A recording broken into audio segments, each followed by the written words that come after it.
میں ملک پر قحط لاؤں گا، وہ روٹی کا قحط نہ ہوگا بلکہ خداوند کا کلمہ سننے کا ہوگا۔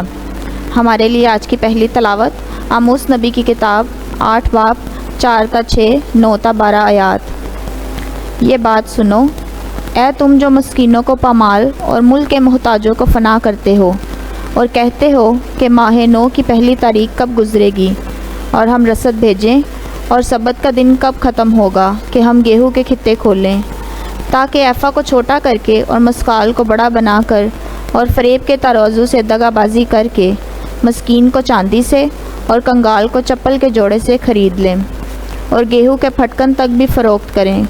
اور اس روز ایسا ہوگا، مالک خداوند کا فرمان ہے کہ میں سورج کو دوپہر ہی کو غروب کر دوں گا اور روز روشن ہی میں زمین کو تاریک کر دوں گا۔ میں تمہاری عیدوں کو ماتم سے اور تمہارے سب گیتوں کو مرثیہ سے بدل دوں گا، اور ہر ایک کمر پر ٹاٹ بندھواؤں گا اور ہر ایک سر پر چندلا پن لاؤں گا، اور میں ایسا ماتم برپا کروں گا جیسے اکلوتے بیٹے پر ہوتا ہے، اور اس کا اختتام روز تل کی مانند ہوگا۔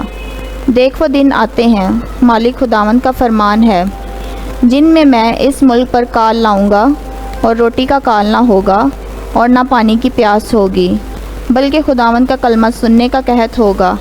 تب وہ سمندر سے سمندر تک اور شمال سے مشرق تک ڈگمگاتے پھریں گے اور خداوند کے کلمہ کی تلاش میں گھومیں گے، پڑھ نہ پائیں گے۔ پاک کلام کے پڑھے اور سنے جانے پر خدا کی برکت ہو۔ خدا کا شکر ہو۔